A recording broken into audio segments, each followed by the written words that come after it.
they're baked. So you can see that they didn't unravel, right? They kept that nice shape. There's like the two different forms that we did. This is the color I would like to see.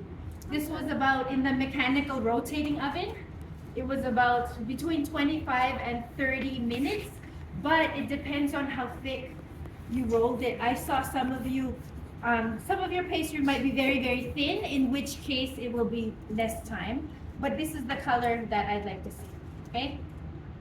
Bottoms, okay, so you can see there's sugar on it too. Before you bake it, you need to water wash. So same thing, spray with water. And then I have some coarse sugar.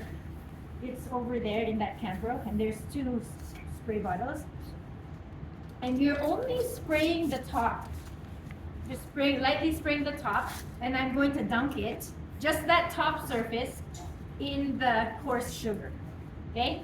And just, if the sugar gets stuck on the metal part, just brush it off, because it's not nice for the sugar to caramelize on that metal. One, it's dangerous, and then two, it could get stuck.